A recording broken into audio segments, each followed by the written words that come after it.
I spent 45 minutes finding the perfect guitar sound.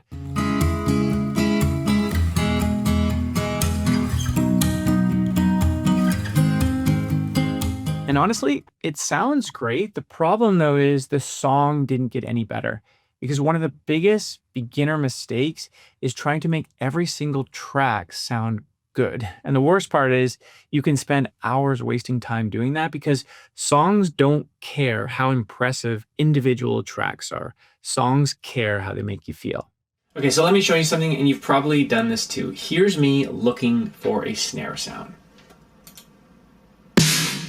Nope.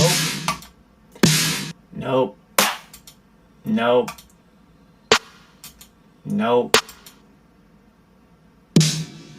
Nope. Nope.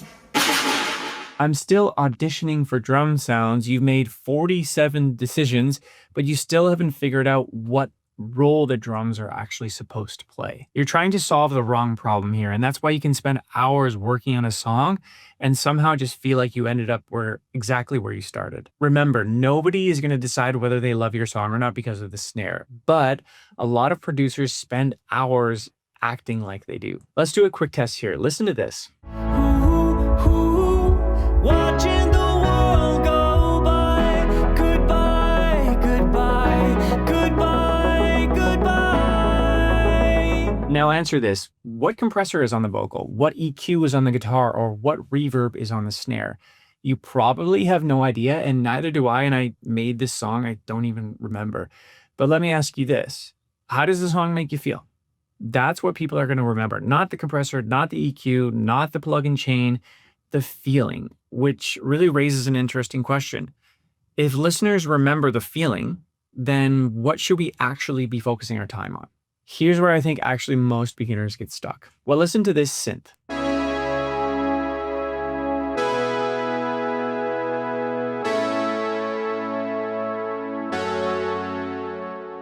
Honestly, I would have probably deleted this immediately. It's a bit thin, kind of harsh, kind of annoying, but that's because I was asking the wrong question. I was asking, does this synth sound good on its own? Instead of asking, what is this synth supposed to do in the song?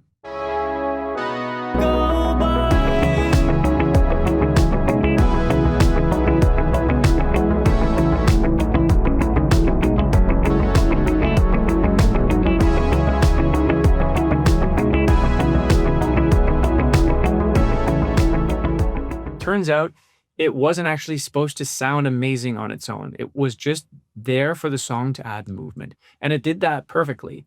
If I had spent 30 minutes trying to make this synth sound bigger or amazing in solo, I probably would have ruined this part and wasted many hours. And I think that's one of the biggest shifts you need to make as a producer is stop asking, does this sound good? And start asking, what job is this track trying to do? Let me show you what I mean here. So let's see how many tracks are actually doing something important here. So let's play this little track here, and I'm going to start muting some things. So the guitars, let's mute those.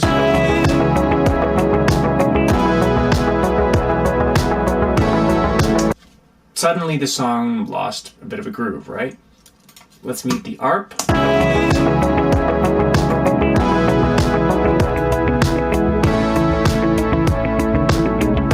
So what changed there? Suddenly, for me, the song just stopped moving without this ARP. So none of these tracks are here because they sound cool on their own. They're here because they make me feel something, and every one of them is doing that in a different way. The guitar creates groove, the ARP creates movement, the synths create space. So if you don't know what feeling you're trying to create with each track, then how do you know what to improve, right? So the reason your song isn't getting better might not be because you're not talented. It might be because you're spending just too much time improving the things that don't matter yet. Okay, so if individual tracks aren't the answer, what should you focus on? Impact, specifically your chorus impact, because most songs don't feel small because the tracks are bad. They feel small because nothing is creating contrast or impact. So watch this video here. I'll show you one of the biggest reasons songs lose impact and exactly how to fix it.